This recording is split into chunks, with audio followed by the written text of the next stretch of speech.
Ladies and gentlemen, very welcome to my YouTube channel. English Alikia here. This is the third episode of Speaking Slow Run.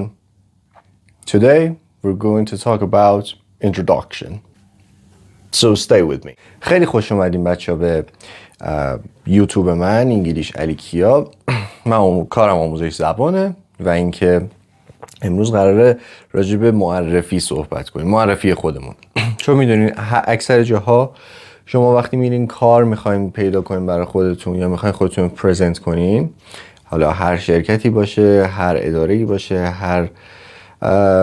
حتی هر مغازه خاصی اگه بخواین برین، مثلا بخواین اونجا کار کنین، رزومه‌ای بخواین پر کنین و اینا، ازتون انگلیسی میخوان. پس بنابراین بهترین کار و اولین کاری که به نظر من مهمه اینه که بتونین خودتون رو معرفی کنین. حالا این معرفی به چه صورت باید باشه؟ ببینید، دقت کنید. اگر توی 2 تا ویدیوی قبلی، یعنی اپیزود 1 اسلوران دقت کرده باشین، یک سری سوال‌ها و جواب‌ها رو من باهاتون کار کردم که بتونین مثلا آشنا بشین با نحوه پاسخگویی به این سوال. مثلا What's your name? My name is اسمتون و فامیلیتون. توی اینترویو، توی مصاحبه، طرف نیستش که هی پینگ پونگی سوال و جواب بخوایم ما هم دیگه کار بکنیم. حالا چه اتفاقی میفته؟ بهترین راه اعتماد به نفس برای زبان آموز یا مهارت آموز اینه که بتونه خودش رو پرزنت کنه. اولین کار بهش اعتماد به نفس میده. خیلی introduction.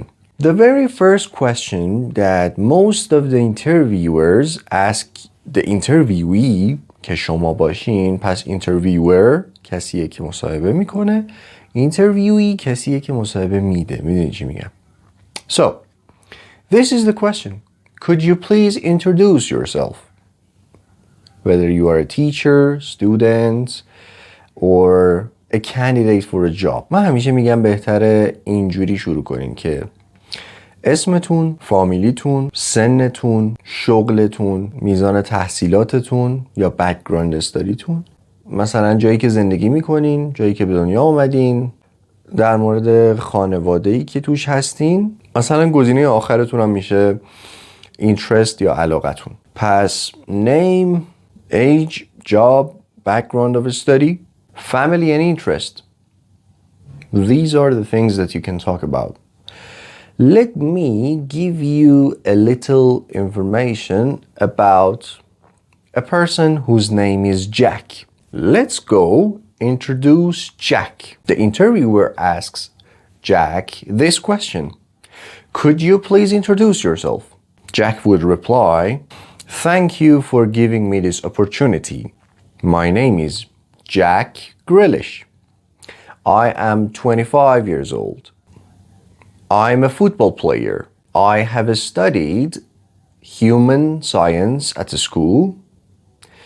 I have a bachelor degree in law when I finished university.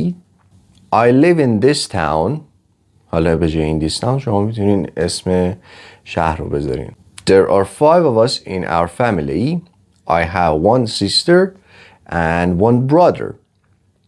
I love reading books, watching movies, and I love playing football. This is a good introduction of Jack Grealish. بر اساس این چک لیستی که اینجا قرار داره، ویدیو رو میتونی پاس کنی، خودت جواب بدی. یه introduction. Answer this question. Could you please introduce yourself? Can you please introduce yourself?